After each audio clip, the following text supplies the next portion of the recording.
thank you very much for inviting me again, and I'm sorry I wasn't able to make it last year. It was over Thanksgiving and on a Sunday, so that kind of didn't work. But I'm back here today and came all the way from New York just for this. So hopefully you'll find this interesting. I'm really trying to focus on where the opportunities lie in the US. Some of it's not as encouraging as others, so hopefully you'll bear with me on that. Just a little bit about myself. I've been in the iGaming sector for 14 years. These are just some of the land-based clients that I've worked with in the US and some in Europe as well. Today's discussion is really going to focus a little bit, for those that were here a year and a half ago, an update of what's going on in the United States for real money, where I think it's going, and then I'll focus more on what are the opportunities outside of real money, but in the gaming sector. And what I've tried to do again is address it in the 5 sectors of, are you an operator, a platform, a marketing support company, a game developer, or other support. So just a little bit of an update from where we were over the past 18 months. Obviously, just a little backup, online gambling was banned in 2006 and then clarified in 2010 by the Department of Justice, regulated 3 states to date. All of them were in 2013. Nothing has happened since. Nevada first with poker only, Delaware with the government lottery offering casino and poker, and New Jersey, which offers casino, poker, and bingo. Again, it's still changing state by state. RAWA is still acting as an overhang, and New Jersey continues to sue the federal government, and I'll go into detail on all of that. But why has there been a lack of momentum? Why has nothing happened since 2013? 2015, I came here thinking there's still hope. It was still only 18 months since all of the activity, but now it's another 18 months and nothing's happened. And nothing's even really moved except for Pennsylvania. But to me, one of the things that I've figured out at a conference with the Amaya representative and the Caesars representative on a panel was that the only time the industry moved forward in the States was when these 2 guys worked together. They were working in a coordinated fashion, they were lobbying with the same message, and they got things done together. Today, Caesars is more focused on social, or had been until the sale. Amaya has been through a number of changes in ownership. It's not that they're not working apart from one another, they're just not working together. And they do represent very important lobbying efforts. So it just goes to show that it's all about, in the States, how much you spend on lobbying. Another reason is Sheldon Adelson. And I'm going to bring his name up over the next couple of minutes for several reasons. He hates online gambling. He said he's going to spend all of his billions trying to stop it. And he hasn't even passed RAWA, but he didn't have to, because no one wants to get involved on a government level with him on the other side, because he is willing to go to any lengths. And he hasn't wavered on that. So that's, to me, why there's been a lack of momentum. But now we have a new president and new times. So the question is he a friend or foe? Now, on the positive side, he's not shy to gambling. He had Trump Taj Mahal, Trump Plaza, both in Atlantic City. Unfortunately, both of those have gone out of business. So his history in it has not been stellar, although he has been partial to it. So that's a good sign.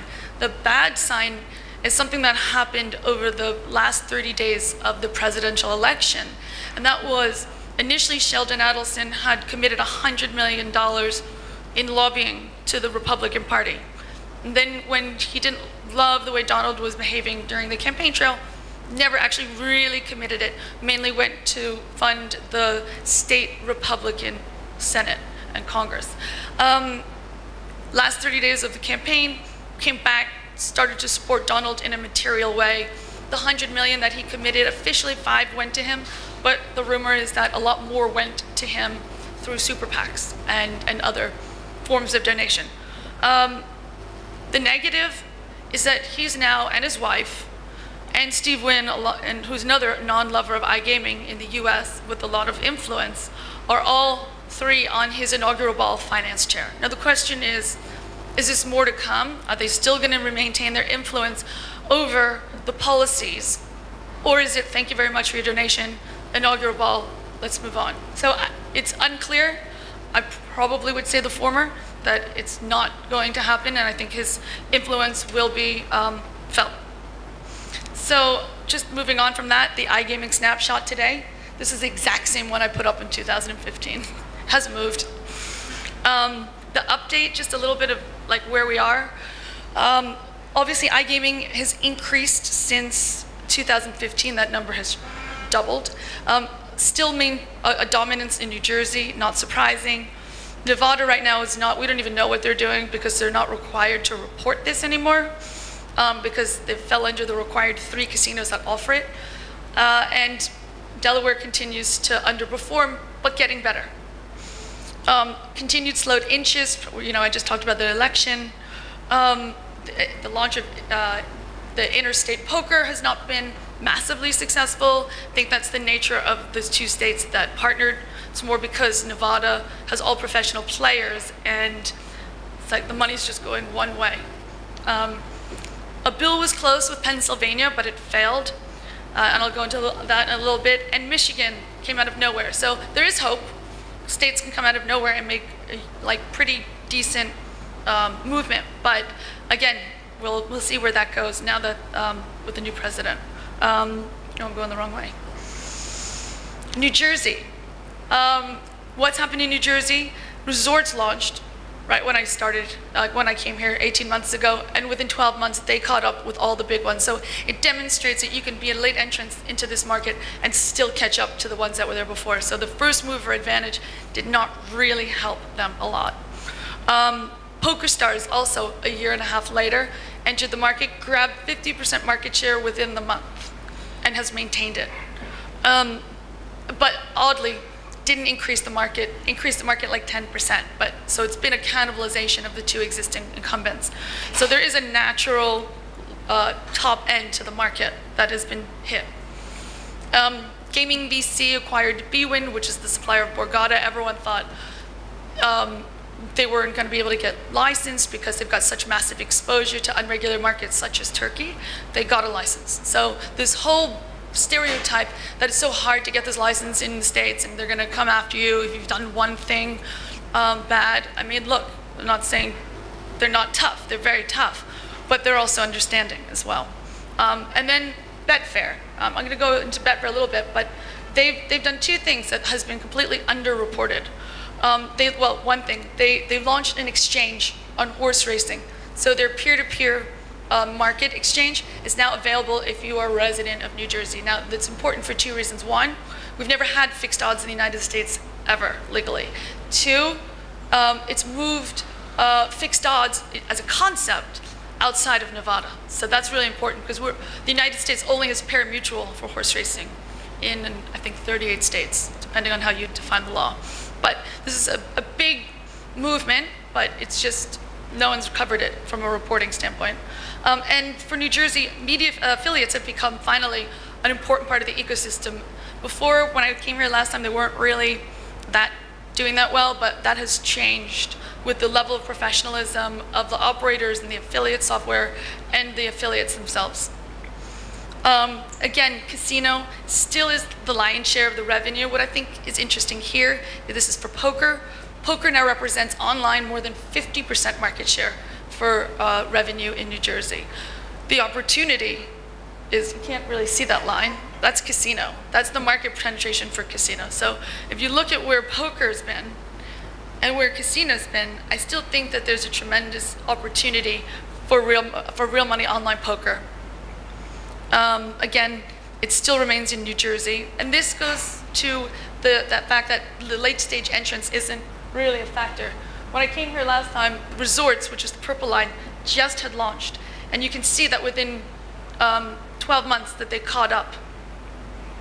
And what's also interesting here is that unlike poker, which has had almost 100% cannibalization amongst the operators with a late entrant, every time a new entrant enters with a land-based database, it's a market uptick. It's not a cannibalization. So that's a really important point. So there are a couple of more databases left in New Jersey.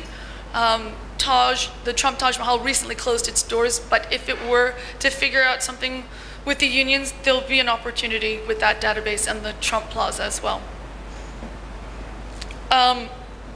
So New Jersey is a model.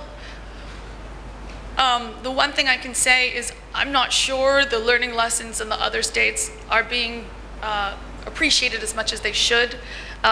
Sure, you have to have a land-based license in Pennsylvania and all the others, but the way that they're approaching skins and white labels with their licensing fee is leading to treat them more as an individual operator themselves. Right now in Pennsylvania, the latest draft of the law was that it's an $8 million entry fee for your license, and then for each additional brand, it's $2 million.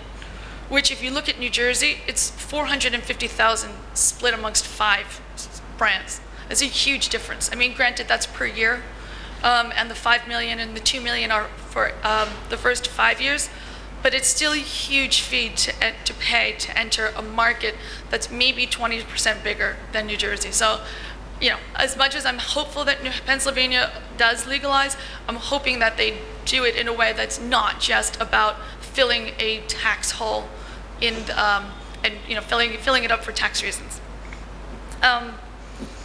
In terms of licensing for affiliates, unclear in Pennsylvania. Still, you have to be licensed as an affiliate, and there's 2 levels. One is a very basic level, which is vendor registration, where you can get a CPA. The more grueling one is the rev share one. Took me 9 months, and I'm pretty, like, I'm single, I've never owned anything, I'm like easy. So I can only imagine what a company or someone who had gone through a bankruptcy would have to endure. And some of the new developments that I think that are rumored that could be interesting is that there's been a no internet cafe law. So you can't have a cafe, let's say in Hoboken, with a brand of a casino. They're talking about relaxing that and saying, okay, Tropicana, I have 5 minutes. Shoot. Okay. Okay, I'm going to stop talking about real money. I talked about Pennsylvania. If you guys want a copy of the slides, I'll give it to you. Just give me your card. Social is another huge area, obviously growing market that's maturing. US remains the dominant partner, way more interesting than real money, lack of regulation. The US casinos with the sale of Playtika have got, all of a sudden, $4.4 billion for Caesars woke every casino up in the United States, and they want a piece of it. Whether it's a licensing piece, whether they want to make an acquisition in a smaller company, but the interest is there. It used to be, hold on.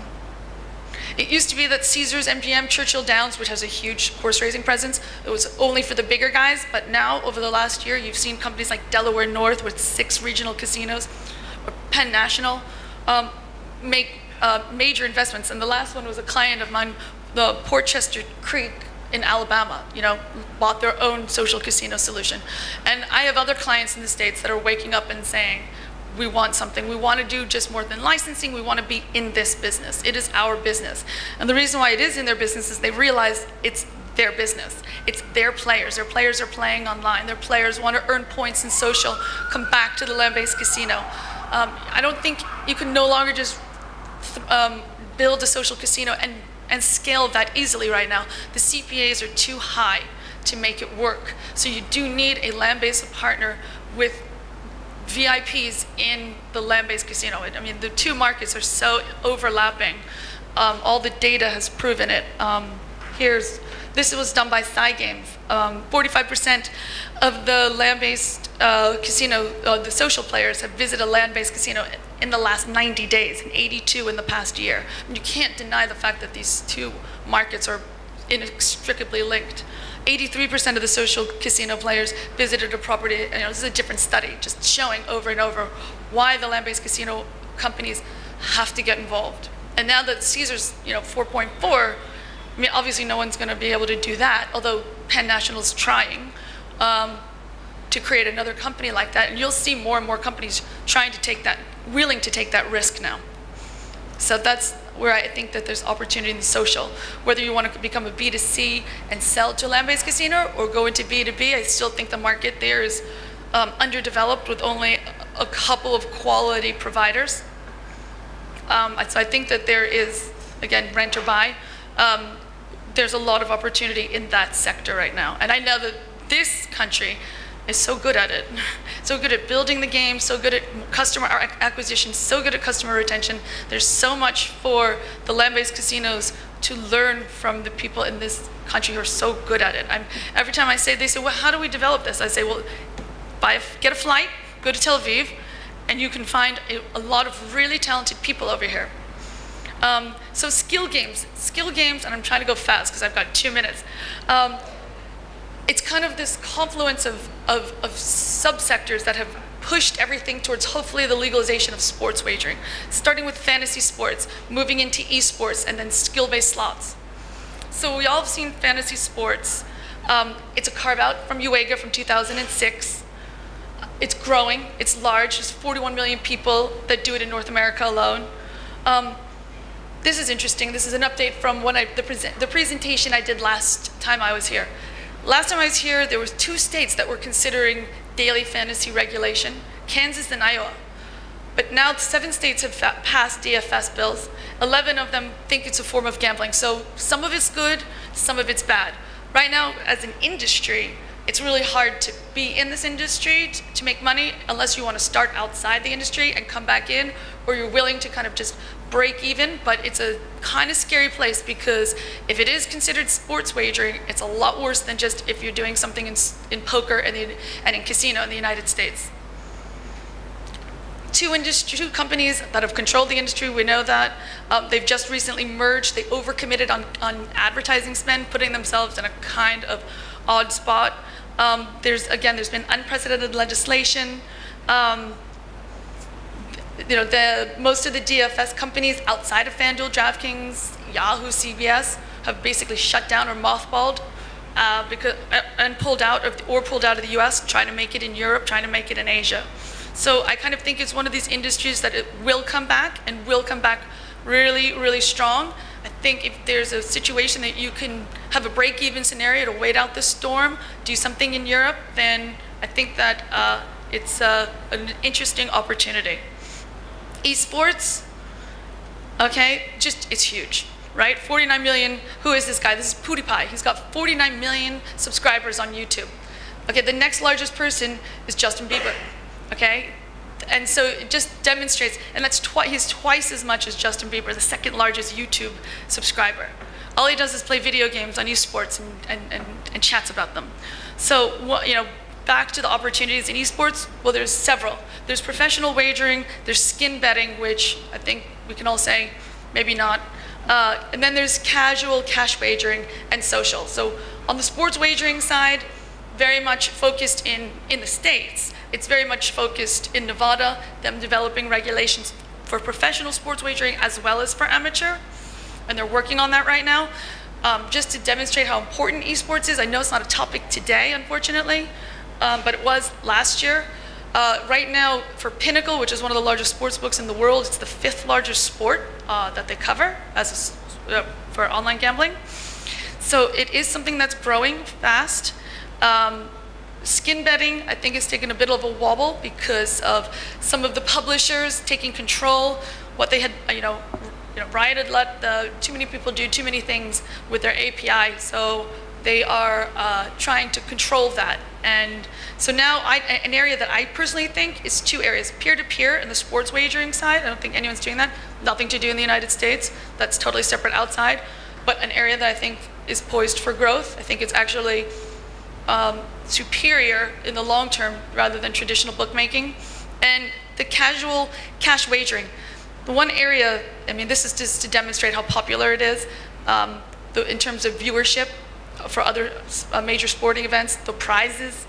But everyone's focused on the professional side, and no one's focused on this side, which is the amateur side. Where do they go to play? Can they do a cash wager? Can you create a game that's based for casual wagering between 2 players, which is viewed more as a skill game? Again, it comes under this whole movement of skill and the confluence in sports wagering. So right now there's a couple of companies that do it, but not many. And the casinos are now getting involved both on the major professional side, where MGM wants to be, they just built an arena, and the governor of Nevada said eSports is going to be, its home in Las Vegas. So a lot of the casinos now are figuring out, there was just an event just on eSports for land-based casinos last month. I'm getting more and more emails about, come to this event, eSports for land-based casinos. So it's definitely something everyone's looking at. Everyone knows that the casino player is aging. they're looking at different ways to reach a younger audience in a more material way. So it's something that everyone is looking at in the States. And then skill-based slots. This is off of the aftermath of daily fantasy, movement of regulation, and the whole concept of skill in general. So Nevada has been working on regulations. New Jersey had already regulated it. First skill-based slot just launched with Caesars in October. The company that's supplying it thought that they were just going to go into 3 states, but there's been such a backlash of demand that they're looking at now all these states just within 2017. And mobile on-premise is another area that I think that represents opportunity in the United States, which is wagering on the casino floor. There's been a little bit of confusion as to the regulatory clarity. I think that's moving forward very quickly, and I think that represents a whole other area, which all leads to legalized sports wagering. So hopefully we'll see something. Unfortunately, we had a setback over the summer with New Jersey, where the Third Circuit Court of Appeals for the second time said, I don't agree with what you're doing. But they also gave them a path, which is don't try to overturn part of PASPA, try to turn the whole thing. So whether New Jersey now says, okay, we're going to go and ask the Supreme Court, which will probably say no, they'll probably go back to the drawing board, try to turn the whole thing over. And another area that's popped up recently in the past few weeks has been Mississippi, that's in another court of appeals. If they're successful, then 2 court of appeals conflicting with one another, the Supreme Court has to hear it. So hopefully it's a long road and there'll be some opportunity there. So thank you very much. Hopefully I didn't go over too much.